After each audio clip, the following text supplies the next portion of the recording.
Welcome to the Skull King Fantasy Football Podcast, presented by Vox DFS Firelines. Now, here are your hosts, Justin. Stephon Gilmore go to the Patriots. Now they let Mike Gillislee go to the Patriots. Are they now just the farm club within their own division? Greg. He's one of these faux leading women. It's like, that's not Angelina Jolie or Jennifer Aniston. It's some girl that I would see at the Circle K. That's kind of Alshon Jeffrey. And Ryan. There is absolutely no reason why O.J. Howard should be drafted before Cameron Brate.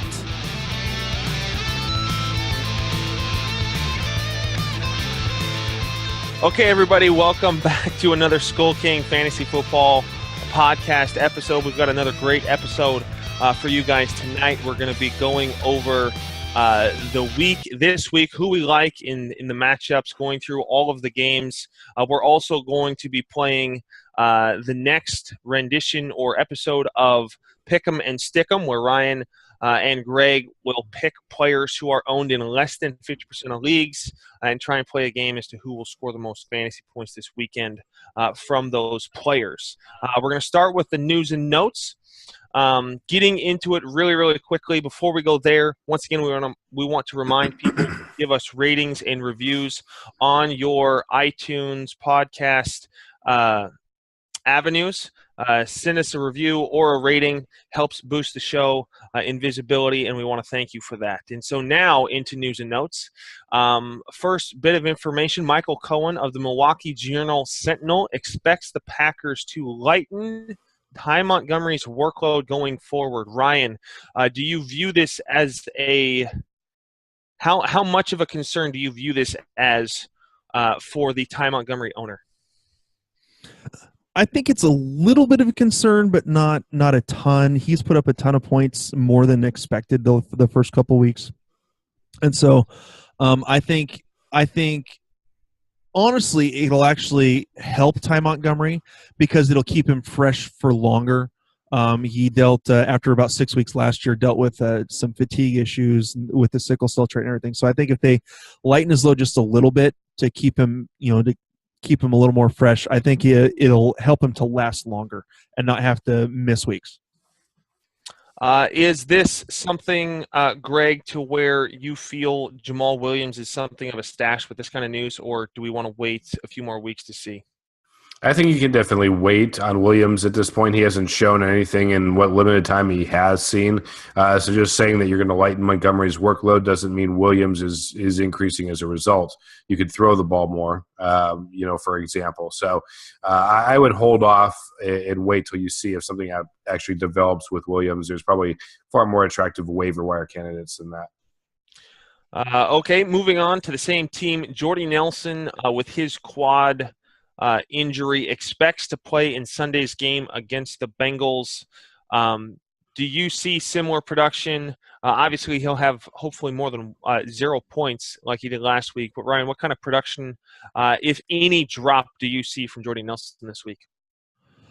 Against the Bengals have a pretty good defense. I mean, it's not great. They've had a couple of favorable matchups the first couple weeks, at least for their defense. Their offense, can't find anything favorable. So, but in terms of Jordy Nelson, I think that he could possibly have a pretty decent week coming back. They may take it a little bit easy with him, especially if they get ahead early. But I'd say that I would have no problems throwing Nelson out there to start in any of my fantasy lineups if I had him. That's good to know. Moving on, Jordan Howard, with his shoulder injuries, was limited in today's practice, Wednesday's practice. Greg, how concerned are you about Jordan Howard and this injury with the human joystick and Tyreek Cohen sitting behind him and being, quite frankly, more fantasy productive than Jordan Howard has been this year? Well, I mean, certainly if you took Jordan Howard in the draft right now, you're sweating bullets. I mean, it could be a huge bust the way he's started off the season, and this probably isn't the week that if he does play, he's going to somehow go off against the Pittsburgh Steelers.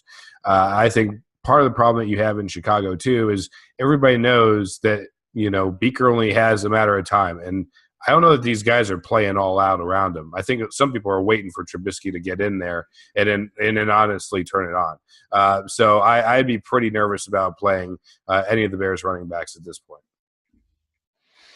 All right, one question that came in from a viewer. Ryan, I'll put this one to you just because we touched on Nelson just a second ago. Do you think Nelson will have less fantasy points than Cobb for the rest of the season, considering the injury concerns early in the year for Jordy Nelson? And that knee, the knee that's bothering, or the leg that's bothering him, was the one that he tore the ACL on 2 seasons ago. No, and the reason I don't fear Jordy Nelson being supplanted by Randall Cobb is because Randall Cobb has just as many injury issues. He himself is dealing with the shoulder and dealt with shoulder and leg issues all year last year. So I think it's still in Jordy's favor with Randall Cobb behind him. So yeah, I agree. I think Cobb has a better shot to score more points than Adams. That was my bold prediction at the beginning of the season, but Nelson's on an entirely another level. The chemistry between Rodgers is undeniable there. Moving on, Demaryius Thomas was limited in practice today, being one of the major targets for Trevor Siemian and one of the reasons why he's been so successful. Greg, does this concern you if you're a Demaryius Thomas owner, or is this more considering his hamstring kind of injury, do you think this is more just a senior guy getting an extra day of rest? I would lean towards the latter at this point. I don't think if he appears to be playing the game, then you got to go ahead and run him out there. The Broncos, Simeon's looked better than expected, certainly to start the season. So I'm certainly not benching Thomas at this point, unless he shows something, on the field wise or is withheld from the game. You got to get him out there. Okay, moving on to the New England Patriots. Rob Gronkowski did not practice on Wednesday. A lot of people, when he initially went down, thought that this was his back, but it turns out to be his groin. With Gronkowski already having major injury issues, Ryan, is this a major concern, or is this just kind of a sweating bullets kind of thing? I think it's always a major concern if Gronkowski is shown to be injured again, because it's happening so much more as we get towards the end of his career. And so for me, I am definitely hesitant about Gronkowski, and I think that anyone who drafts we usually talk about not only drafting one tight end. If you draft Gronk, you should have drafted a second one just because of the injury issues that he has. Yeah. So, and there's always something of somewhat value that you can pick up off the waiver wire if you didn't. Moving on to the Minnesota Vikings, Sam Bradford's bone bruise on his knee. He was officially limited at Wednesday's practice. The Minnesota Vikings are not the same team without him. Greg, if you're a Stephon Diggs or Adam Thielen owner, are you looking to try and move them with the ongoing saga that could be Sam Bradford's knee issue? Well, I don't know how you're going to move him. I mean, you're going to have to find somebody who's pretty soft in the head to want to go ahead and trade anything of value for that production right now. Especially if, as you say, Bradford goes down, because Case Keenum ain't leading anybody anywhere as far as statistically speaking that is anyway. So right now you just have to hope that you had a decent bench or find somebody to drop, because if Bradford's in there, these guys both have a lot of potential as the season goes on. But you're not going to get any value in the trade right now at this point. You're selling way low. Yeah. Tennessee Titans wide receiver Corey Davis is already ruled out for Sunday's game against Seattle. Obviously, anybody who has the Seattle defense is going to be starting the Seattle defense. For the Titans, is this a major concern with Decker not showing a lot of production, DeMarco Murray now injured, and now Corey Davis not playing? If someone has Marcus Mariota, are you playing, and I'll throw this to both of you guys, are you going to start Marcus Mariota, or are you going to try and find someone like a Deshaun Watson or Deshaun Kaiser to start? I think at this point you still would probably have to stick with Mariota unless you have a better option that you drafted and put on your bench, which, again, we normally we normally advise against. But if Mariota is your quarterback and you have no other options, oh gosh, there really isn't the wide receiver options to use there. So if you can find a decent matchup, then yes, go ahead. If you could, honestly, you may laugh, but Jay Cutler going up against Jay Cutler against the Jets? Yep, may be a decent option to go with this week. So, what about you, Greg? Well, while that is viewed as non-conventional wisdom, traditionally speaking, I believe in this case it would be warranted to look at one Jay Cutler over over Marcus Mariota this week. Now, barring you don't have to drop anything of significant value or something that you're betting on some late season upside for, just on a 1 week, start of Jay Cutler. Because ultimately, if you pick somebody up here, what if these issues with Tennessee were to continue? I mean, realistically, Eric Decker could suck. Corey Davis doesn't play. DeMarco Murray's finally hit the wall. These things are, none of them necessarily say 1 week issue, right? So if that were the case, does that mean you're not playing Mariota the rest of the season? Or is it just because you're going against the Seattle defense? So it might just be a confluence of bad events, but you got to be pretty concerned if you have Mariota at this point, if you don't have a plan B that you're willing to deploy. Yeah. Really quickly, just give me a team that you like in a game. A listener, a viewer just typed, who do you have, Seattle or the Titans? Seattle has struggled offensively. The Titans now have some major injury concerns. Who do you like in this game? It is Seattle at home. Seattle on the road. No, the Seattle on the road. Sorry, Seattle on the road. Sorry. Ryan, do you want to take it? I like Seattle, but they have struggled a bit on the road. So while I'm wearing a Seattle Seahawks hat and I like the Seattle Seahawks, I think they can win this game, but I wouldn't be surprised if they lost. So it's not good. Pick one. I'm picking Seattle, but I won't be surprised if they lose. Because that's what the question was. Yes. Answer the question. Why? I'm going into politics. Moving on. We're all winners. Evan Ingram was limited at Wednesday's practice, has been, I think, a little bit more of a player than originally anticipated. I think that has to do with Odell Beckham Jr.'s injury. But does this worry you going into their game coming up? I know a lot of people are looking at Evan Ingram as the waiver-wire pickup due to his production and Brandon Marshall basically disappearing. Does this concern either of you? Let me ask you this. Do either of you have Evan Ingram on your team? I do not. I do not either. I was looking at adding him this week because I had Greg Olsen. So I really got hosed on that deal. But thankfully, Jason Witten was available, and I went with that security blanket option over Eli's. So let me ask you this. The Eagles are dealing with two corners that have injury issues, but the Eagles have been a very good defense. Does that cause concern with you starting any of the Giants wide receivers? Not to get too far ahead because we'll cover it later, but Evan Ingram, are you concerned? If you have him on your team, do you start him if he's your best tight end? Yeah. You do? Yeah, I mean, if he's your best option, I mean, I don't see going out and picking somebody else up because, like I said, I would have picked him up this week too. Okay. Moving on, Rob Kelly was limited in Wednesday's practice. And then Jordan Reed is also still not practicing. Grab Vernon Davis. Took the words right out of my mouth. Vernon Davis is available basically in every league. It's weird to talk about a tight end handcuff. I think there's really only one in the league, maybe two, with the tight end usage at New England.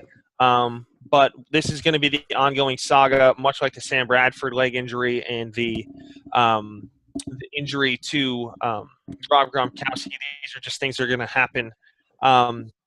Jay Ajayi didn't practice on Wednesday, had a monster of a game in his first game of the season, did have some concussion issues. Ryan, are you concerned with him not practicing and having the knee injury for his production maybe against the Jets, or do they involve a little bit more of the backfield and the backups this week? No, I think he had been dealing with some knee soreness coming out of the preseason. And so they were actually, liking the fact that they actually got an extra week. They basically got their week 1 bye to help get him healthy.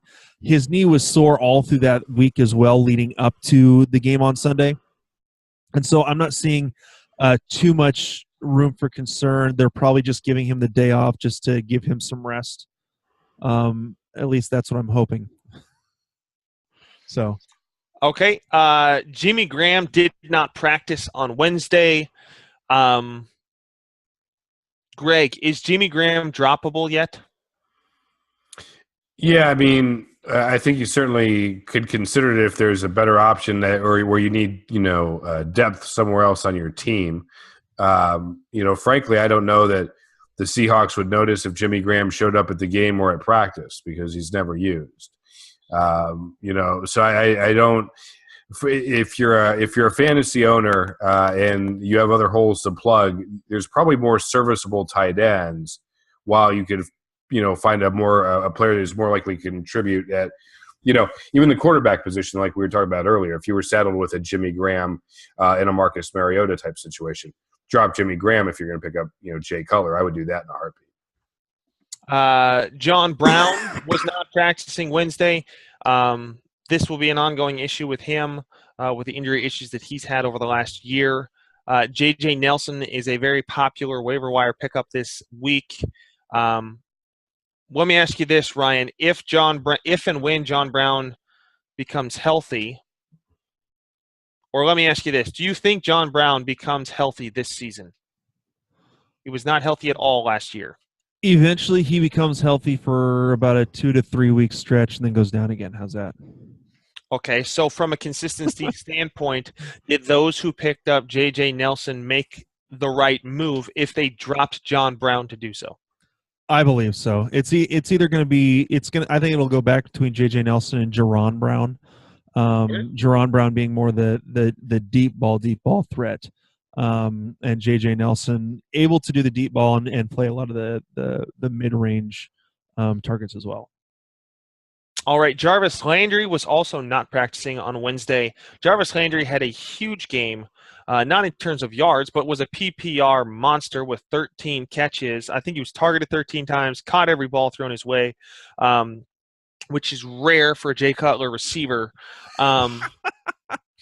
We got to throw our jabs while we can. We only got one more year at this, possibly. But with Jarvis Landry not practicing, the Jets are coming up. I don't think anyone's concerned about the Miami offense being able to produce against the Jets. But if you're a Jarvis Landry owner, obviously this is something to continue to monitor throughout the rest of the week. But is this something to continue to monitor, or is this something to really just be concerned about, or is this just too soon? Because it wasn't originally reported right after the game. So this is something that has come up over the last couple of days.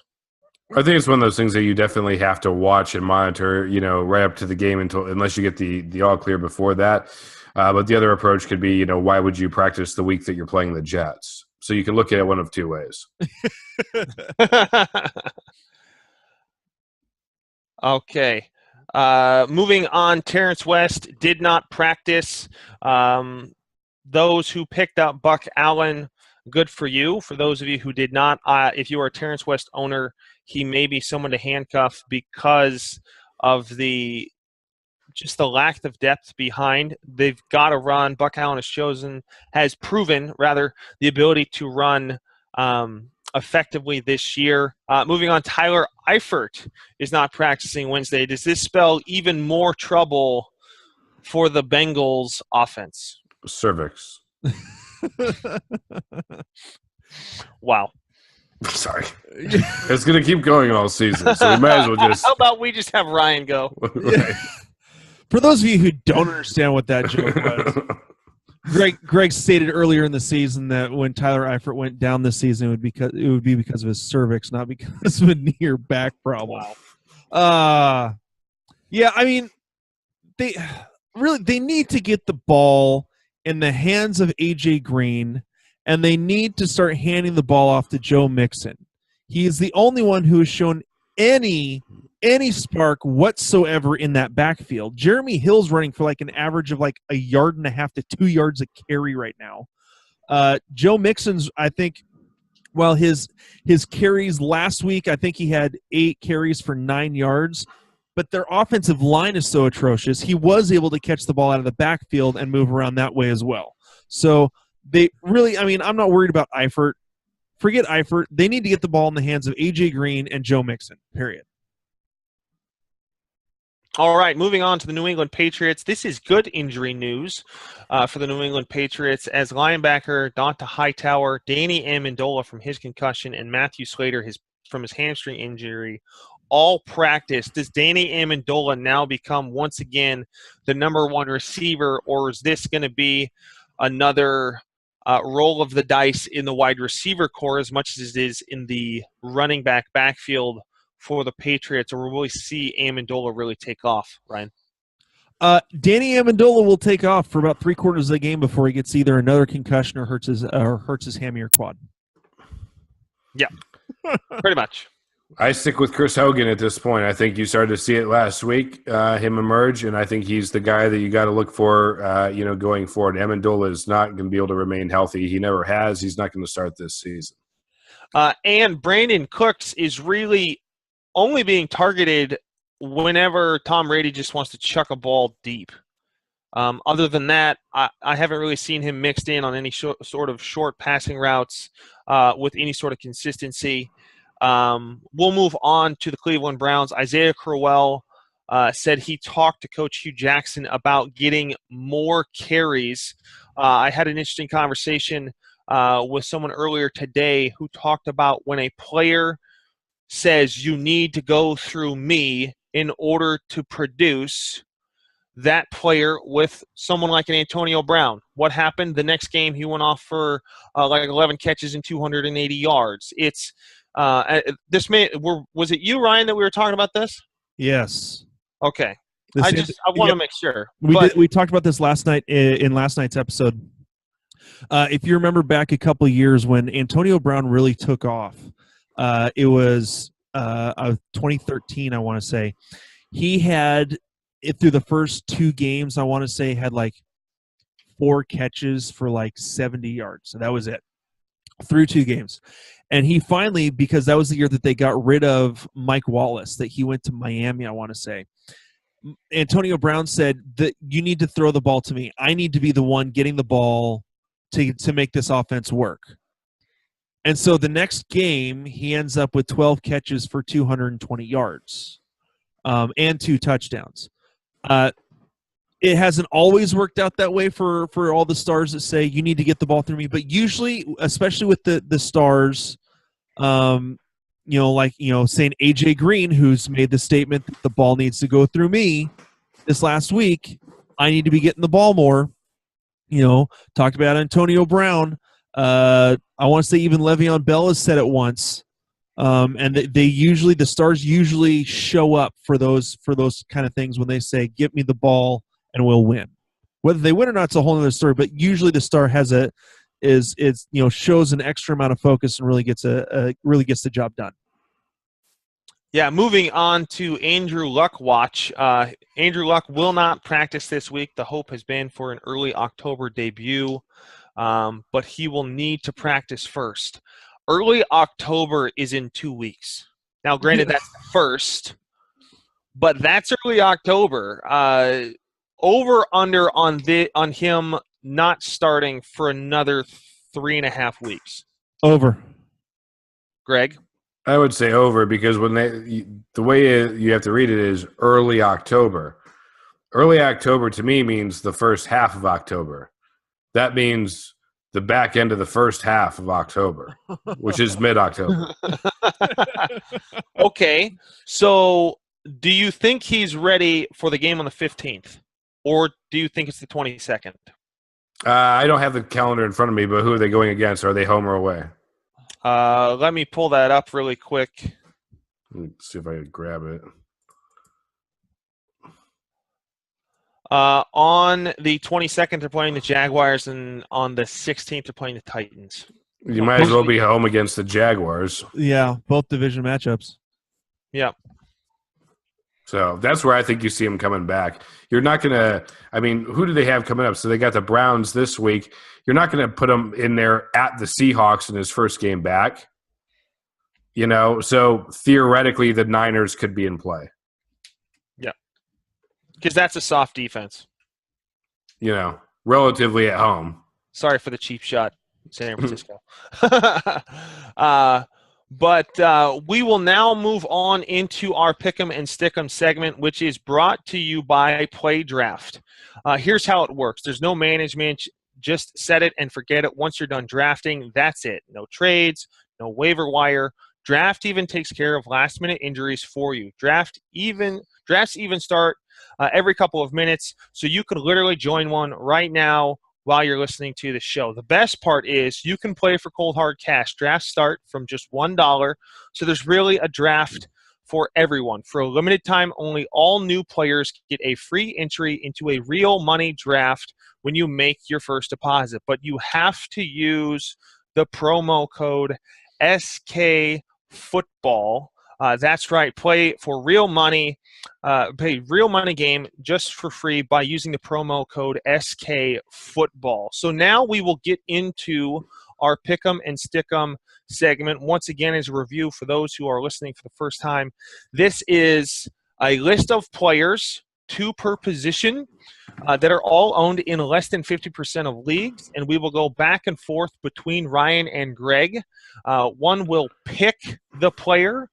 The other individual will be stuck with what's left over in that position. Whoever wins with the most fantasy points at the end of the week wins the week. So right now, as a review, last week, Ryan had Joe Flacco, Latavius Murray, Marquise Lee, Jesse James, the Ravens defense, and Chris Boswell as his kicker, and won with 65 points over Greg's 49 with Carson Palmer, Jamal Charles, Nelson Aguilar, Kobe Fleener, the Rams defense, and Graham Gano as the kicker.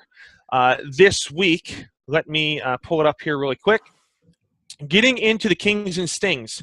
So you guys have your copies of this. From the quarterback position, we have Deshaun Kaiser versus the Colts and Deshaun Watson versus New England. It still said yeah, no, it's spelled Deshaun. I know. Deshaun. I have to give I'm white. I'm going to read it like a white man. It's Deshaun. It's Deshaun. Deshaun Watson.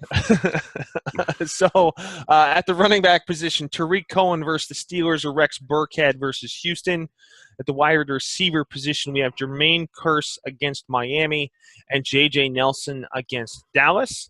At the tight end position, we have Eric Ebron versus Atlanta and Jesse James versus Chicago. For defenses, we have the Titans versus Seattle, and their offensive struggles.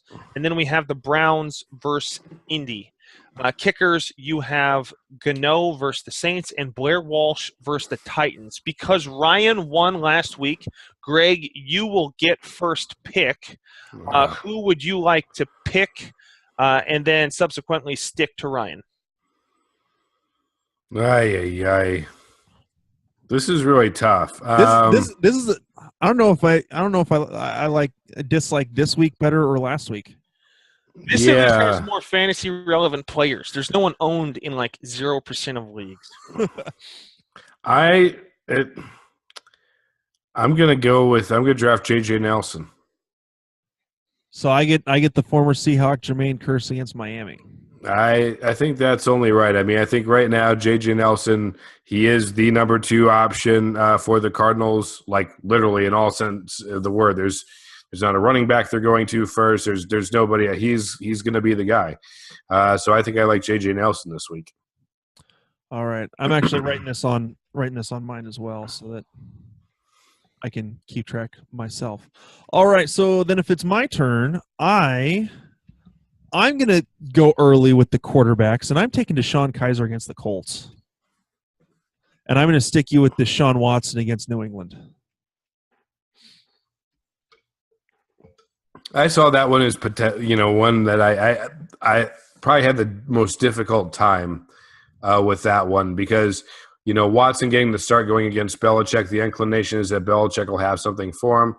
But Watson's been his best in his career on the biggest stage against the best teams, against the best coach. So I kind of favor that. Something about that, the ugliness of a Colts-Browns game doesn't sound like a lot of fantasy points to me. I would agree with you there. Greg, moving on, we have running backs, tight end, defense, and kicker still left.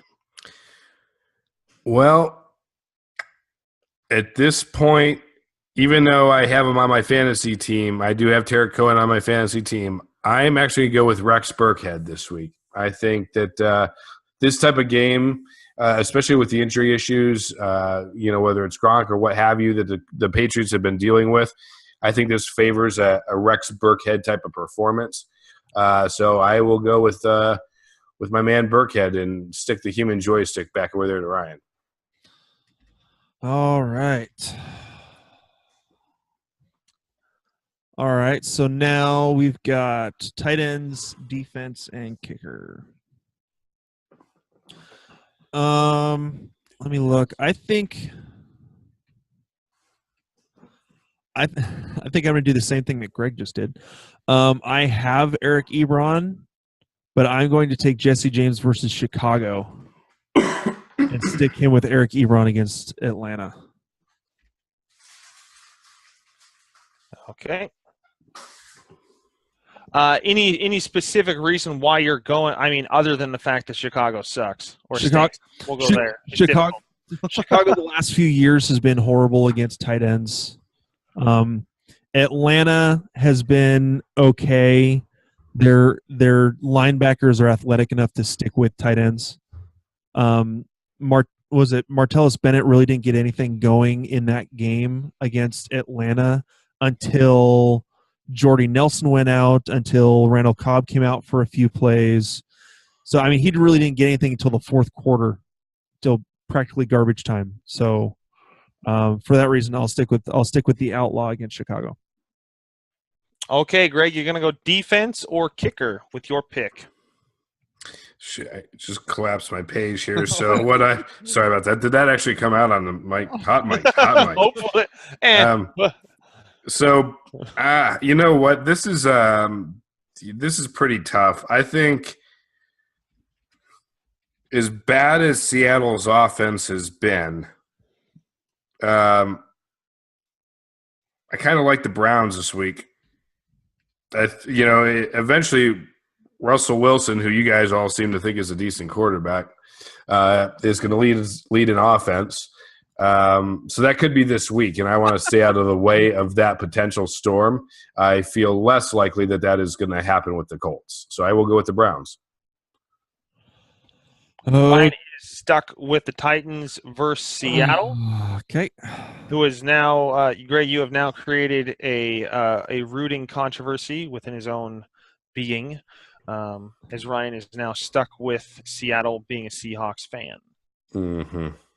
So at this point, do I take Blair Walsh so that they'll win by field goals? Well, they've only, I mean, they painted you into a corner. Okay, Blair Walsh is the number one fantasy player for Seattle. I know, that's so pathetic. Let me see. Because we need to get this going, I'm gonna go. Yeah, I'll just stick with the home team and go Blair Walsh. So Ryan picks, and Greg is stuck with Gano versus the Saints. The great Gano. I give them to you 2 weeks in a row. The gift that Gano keeps on giving. Well, did we actually say that last week? Greg and I both picked the winners with all three of our picks, and stuck the other guy with the lower scoring player. Yeah, you guys are just. I mean, maybe I need to create more interesting matchups, or you guys are just good. I think we're good. Yeah, I think it's just talent. I don't think we need to water down our abilities. When you look at the talent that we're picking at, if we get those things right, for God's sake, we should get credit for it.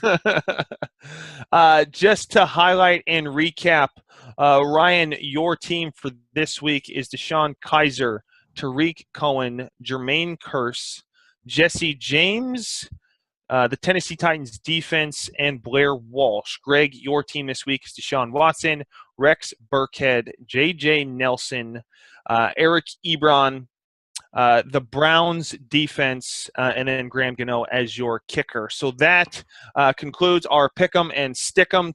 Stay tuned for our episode on Sunday and Monday to hear the highlights of that game. Now we will go into our picks for this week and who we like in the matchups this week. Ryan, how about you do our ad for Vox DFS? All right. Well, Vox DFS is one of our partner sites. They're actually our DFS partner site. You can see them right about here on our, or depending on which angle you can see, because I've got like 3 cameras on here all at the same time. They are our DFS partner site. They are a premium DFS line consultant and provider service. I am actually one of the NFL line writers for Vox DFS. We've had a pretty good start to the NFL season. But they don't just do NFL. They do PGA, NASCAR, MLB, which is just finishing up. They do hockey lines. They do NBA as that starts up in a couple months. So if you're having trouble with your DFS lines, or you just want a little bit of help, make sure to go over to Vox DFS, VOKSDFS.com. Let them know what the guys from Skull King Football sent you over there, and they'll make sure to take really good care of you. And hopefully, I will get to see you guys in the NFL Lines channels, providing a little DraftKings lineups for you. So that's all I got. Okay, that leads us into the matchup. Thursday night, we have the Los Angeles Rams versus the San Francisco 49ers. I'll cover the quarterbacks. I'll hand the running backs off to Ryan. And then, Greg, I'll have you talk about the wide receivers. The quarterback matchup here is Jared Goff or Brian Hoyer. Not much really to say. I would look for Jared Goff to continue what he's doing in stretching the ball horizontally in order to move the ball down the field, and then a couple of random deep shots to a Sammy Watkins or to a Robert Woods. I would take the over. His projection right now is 13 points. I would take the over on him. He has produced better than his projection the first 2 weeks. I do not see Brian Hoyer really being that big of a play. He did not do well against Seattle. Not that the Rams are the Seattle defense, but I don't see much coming from Brian Hoyer this week. Ryan, how about the running back situation? All right. So as far as running backs go for these two teams, I think Hyde could have an okay week. They're going to have to depend. San Francisco is going to have to kind of depend on Carlos Hyde to get anything done as far as their offense goes, unless by some miracle, Brian Hoyer is able to get it figured out, and get to that streak like he had last year where he had like 4 games in a row of throwing for 300 yards. So I think Hyde is your best bet as far as San Francisco goes. I think I like Gurley a little bit better. While the defense for San Francisco has played well, I think the loss of Reed, if he's out this week, do we know for sure if he's out this week? He's not out. He was not at practice. Okay, so if he is out, I think that poses pretty well for Gurley being able to run the ball a little bit better. I'm not in love with either one of these running backs at all. Honestly, I avoided both of them in my drafts. But if you have them, I think both the defenses are doing pretty well so far. But I think that you're probably better off going with Gurley.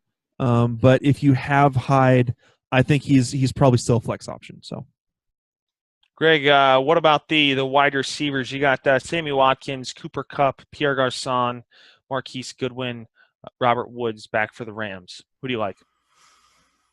Well, there's a lot of garbage in there. I think, if you are going with the receiver off the Rams, I'd probably be looking at Cooper Kupp. Unfortunately, I think there's too many checkdowns to Gurley, to make, Sammy Watkins for what little he gets in yards per catch be worth a whole heck of a lot. So I would probably at this point go with Kupp, and I think Pierre Garçon may be the most attractive, relatively speaking, across the group. Moving to the tight ends selection, Gerald Everett did very, very well in the last game. I think that's more of a one-hit wonder than a norm. So obviously no one's going to be looking to starting him. George Kittle was kind of a non-factor against Seattle, so I'm not looking for much in terms of that production. Moving on to the Baltimore versus Jacksonville game being played in London. We talked about how the London game is essentially a fantasy waste of time. From the quarterback position, Ryan, between Joe Flacco and Blake Bortles, who do you think produces more fantasy points this week? Both projected around 12 points. And they're both horrible. I mean, you look at the league, their league rankings. They're 22nd, 23rd in offense. Their defenses are 11th and 9th, so their defenses are playing pretty well. I think that the Baltimore Ravens defense is going to just absolutely crush Blake Bortles, and so if he gets anything going, it will be in garbage time. So I am more likely to probably go with Joe Flacco. Okay, Greg, moving on to the running back position, you have Javoris Allen, Terrence West, and then Leonard Fournette on the Jacksonville side. Are you concerned about starting Leonard Fournette in this game, and who would you pick between Allen and West? I'm concerned about ever starting anybody in the stupid London game. So none of these are great options. They're all going to suffer. Fournette, perhaps for not having the experience at all, but he's the better talent of the group. So ultimately, I think Baltimore wins this game. So West might be the better play. That's pretty bold considering Leonard Fournette's production, but we'll move on to the wide receivers. Jeremy Maclin, the Invisible Man, Mike Wallace, Allen Hurns, and Marquise Lee. I'm really looking for Allen Hurns to be the number one receiver. Marquise Lee had a good game this last game, but Allen Hurns has been a little bit more productive going into the games. Obviously, once again, I'm not looking for a huge output. I think Allen Hurns is more likely to get a touchdown. That's why I think he's more valuable. But once again, I look at all these wide receivers, and I'm not starting them on any of my teams. But if you're forced to pick one, I would go with Hurns over Maclin and Lee. Ryan? I prefer Lee, but that's me. So okay. Going to the tight ends, Benjamin Watson, Mercedes Lewis. Mercedes Lewis isn't even on anybody's team, but Ben Watson, after having a very good game in the collaboration he had with Joe Flacco in his first game back, do you see him really as being the number one fantasy production from a pass-catching wide receiver perspective in this game? In terms of the Baltimore Ravens, probably, unless Jeremy Maclin gets loose for like a single touchdown, off of like a 50-yard play like he did in week 1. So I think Benjamin Watson, in terms of consistency, most likely is going to be the better option. I mean, there are better options out there in general, but I think that he's going to be the best option in terms of receiving from a Ravens standpoint. Okay, well, you heard it here first. Justin Tucker and Jason Myers are the guys to play in this game because one's going to score a touchdown. Moving on to the Denver-Buffalo game. Greg, I'm going to have you talk about the quarterback situation. Trevor Siemian is currently the league leader in touchdown passes and now goes up against the Bills defense, who historically has been pretty good. Tyrod Taylor being on the opposite side, and the Denver Broncos defense has just been stifling against San Diego and Dallas in the first 2 games. What are your thoughts about Trevor Siemian and Tyrod Taylor in this game? Well, I think that both, the quarterbacks that Denver would have faced in the first 2 weeks are far superior to one Tyrod Taylor. So I certainly wouldn't be taking him in this week, in a battle head up against Trevor Siemian, who so far this year is like some other guys who are blowing the doors off, like an Alex Smith. I mean, you wouldn't have pegged these two guys to, be rocketing out to the front of the pack when it comes to quarterback ratings, but, there they are. In fact, it's the entire AFC West if you throw Derek Carr in there. So, I like Simeon this week. I think he's a guy who's, conservatively is going to, be able to give you that, 240 yards to, maybe 2 touchdown type of game. All right. I'll cover the running back perspective here.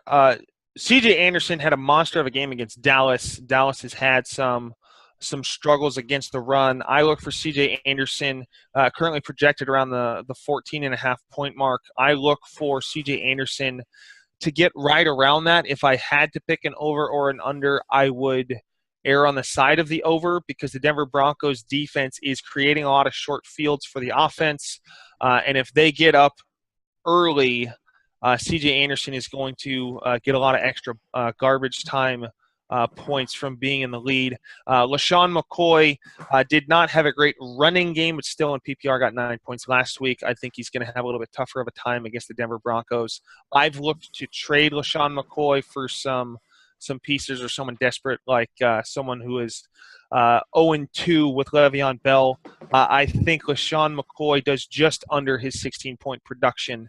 Ryan, from the wide receiver perspective, Demaryius Thomas, Emmanuel Sanders, Jordan Matthews, Zay Jones, what do you like in this game? Well, I think obviously you're going to be going with Demaryius Thomas and Emmanuel Sanders. I think Benny Fowler's little breakout, was it in week 1 or week 2 or whatever that was, whatever that garbage was. I'm ignoring. Awful and painful. Yeah, I'm still ignoring Benny Fowler. I think that's just a blip on the radar. In terms of the Bills, Zay Jones, I think he'll eventually get it done. But in terms of, with having Tyrod Taylor as the quarterback, it's not the best option. And neither is Jordan Matthews. Still, I don't think has enough time with the team to have developed any chemistry. So really, the only wide receivers I'm playing purposefully in this game are going to be Sanders and Thomas. All right, Greg, and from the tight end position, do we have anything to talk about in Virgil Green or Charles Clay? I think, so far this year you've seen some production out of Clay, but you should ultimately have better options than what you find on this team or between either of these two when it comes to starting on fantasy. All right, moving on to New Orleans at Carolina. I think it's Ryan's turn to take the quarterback perspective again. Drew Brees and Cam Newton. Who do you like in this matchup? Well, obviously I like Drew Brees-ish. The Panthers do have apparently the number 1 defense, but they've also played against San Francisco and who else? The Bills. The Bills, yeah. Yeah. So so that's not saying a whole lot. The problem is that the Saints, Drew Brees struggles outside of the dome. So I think that he can put up numbers, but I still like him better than Cam Newton, who's still apparently dealing with shoulder issues and couldn't even hit Christian McCaffrey on a simple little toss in the end zone when McCaffrey was wide open. Cam Newton's also lost his most dependable target in Greg Olsen. So for that reason, I'm probably sticking with Drew Brees. I'm a little hesitant. I wouldn't necessarily put him in a DFS line simply because I don't like how he plays outside of New Orleans. But if I've got him on my fantasy roster, I'm definitely playing him. Go to the tight ends really quickly. Coby Fleener, who has been a surprise addition. Obviously, Snead is out, so I think that's why you're seeing production from Fleener. Ed Dickinson is going to be the tight end in replace of Greg Olsen. Who? He said there have been reports that he has told the coaches not to change the play calling. So do you see, once again, with Cam Newton liking the tight end perspective, granted it has always been Greg Olsen, do you think Ed Dickinson beats his projection of 8 points this week against the Saints defense that has basically been bleeding like a sieve? No, Probably not.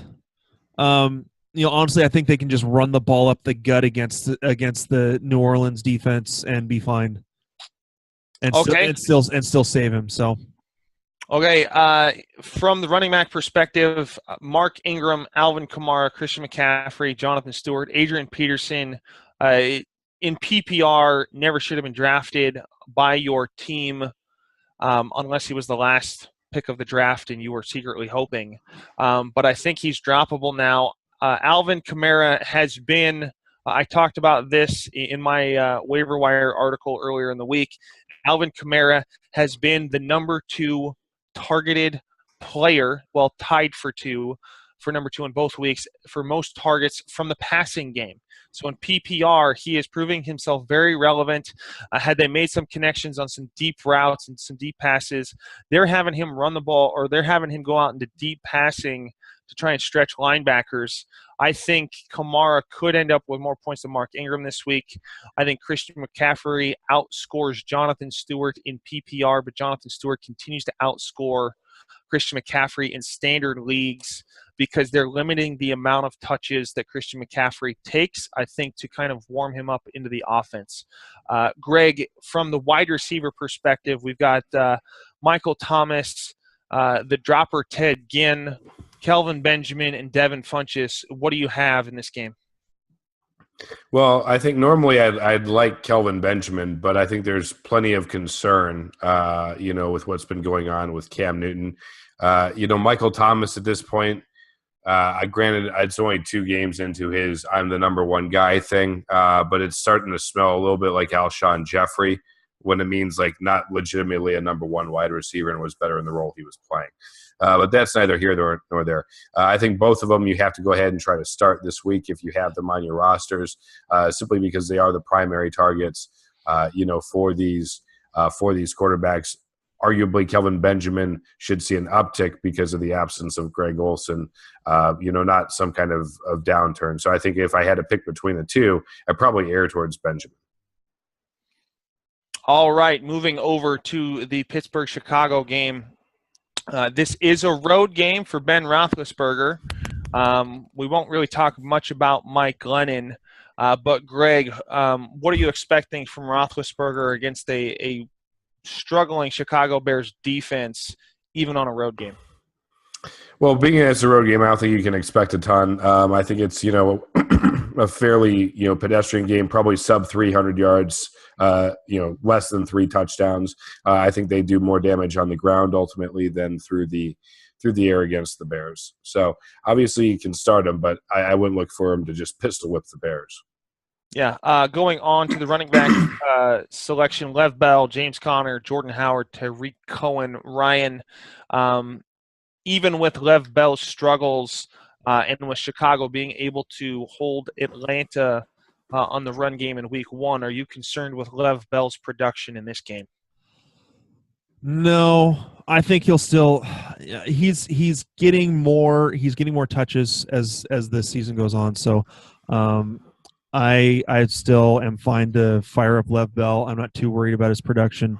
The Bears defense is pretty crappy. And so I think that the Steelers will get the job done, and that Lev Bell will be fine. In terms of the Bears, Jordan Howard being injured is a bit of a concern in terms of the people who drafted him in the first round.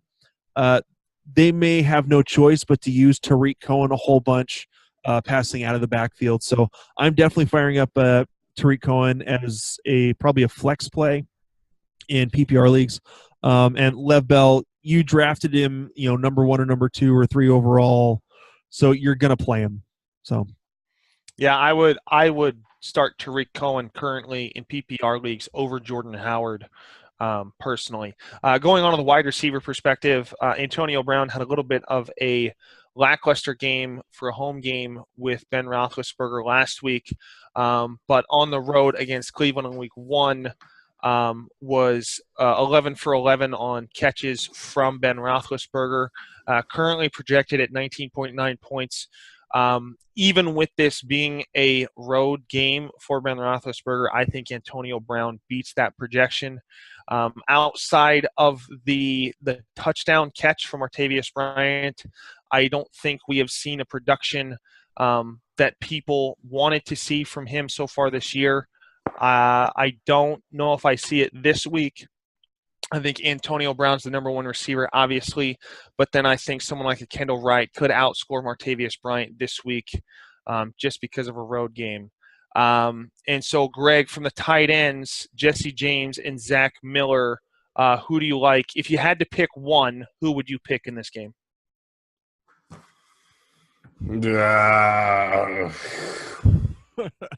I think you just have to go with Jesse James at this point. I'm not going to touch anything that has to do with the Bears passing game or Beaker being at the helm.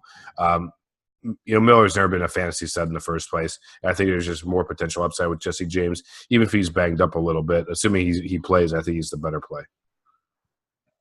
All right, going into the Atlanta Falcons and Detroit Lions game, a lot of people were projecting Atlanta and Green Bay to put up video game numbers on offense, and we didn't quite see that. Still, both teams scoring a lot of points. But in this matchup between Matt Ryan and Matthew Stafford, I like Matt Ryan in this game as much as I like Matt Stafford. Because I think the Atlanta Falcons defense is better than Detroit's defense, even though from a fantasy perspective, the Detroit Lions defense has been more productive, but that's because they have 2 defensive touchdowns in the first 2 weeks. I look for Matt Ryan to beat his projection of 18 points.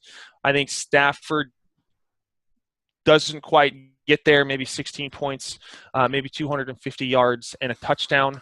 But from that, I don't think the Detroit Lions start 3-0 this season.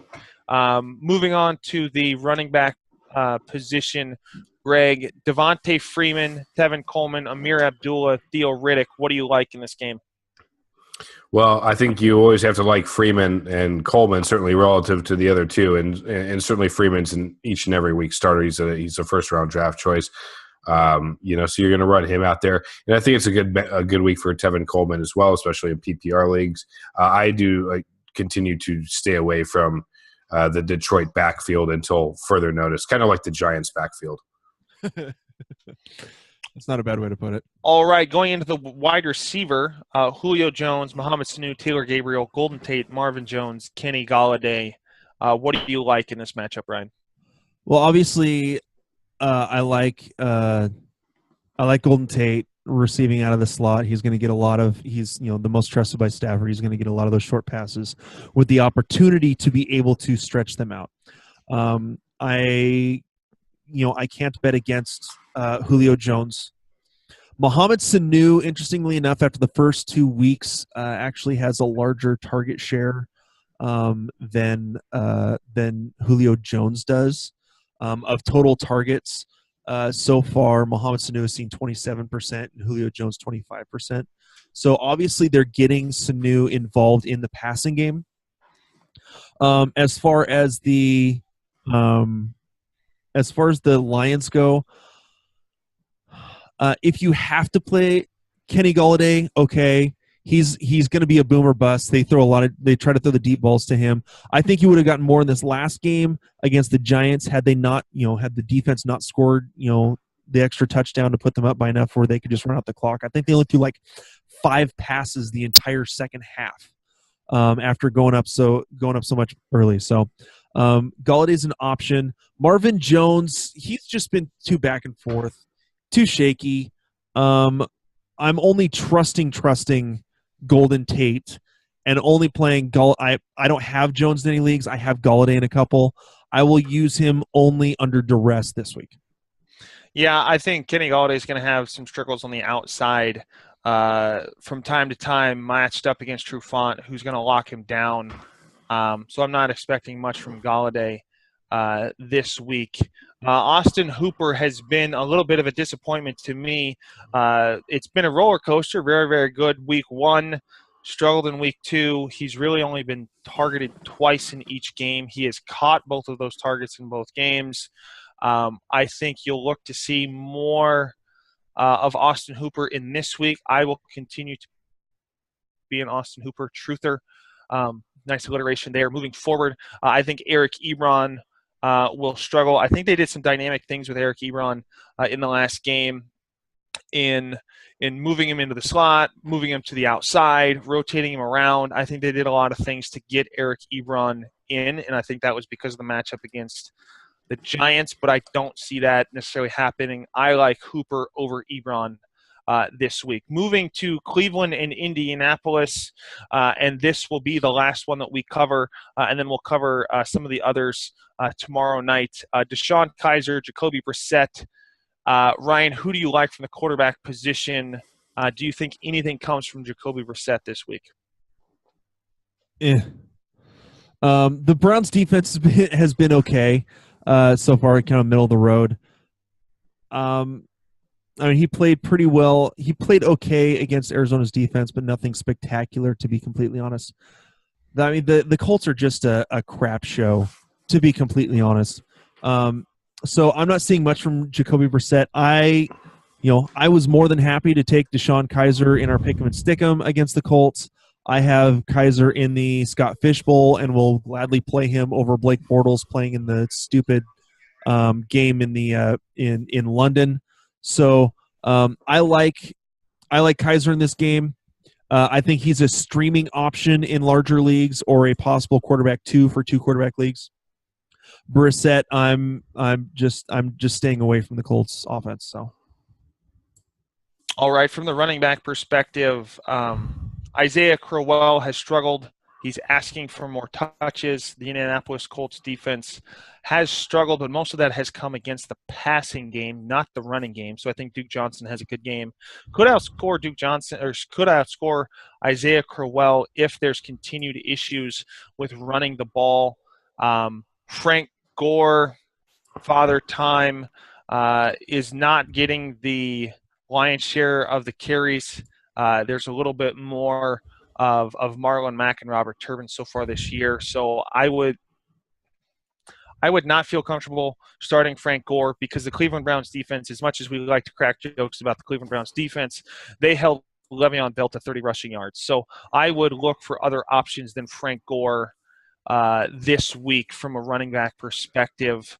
And then, Greg, why don't you give us the wide receivers? Rashard Jennings, Kenny Britt, Ricardo Lewis, T.Y. Hilton, Dante Moncrief for the Colts.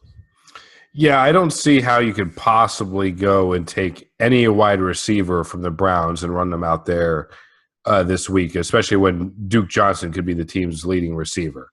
So if you're really interested in playing the passing game, take Duke Johnson as your flex or RB2, and you've already captured both positions to the majority of their max production. So on the other side, with Indianapolis, again, you can't be can't be overly excited about what you're looking at here, though.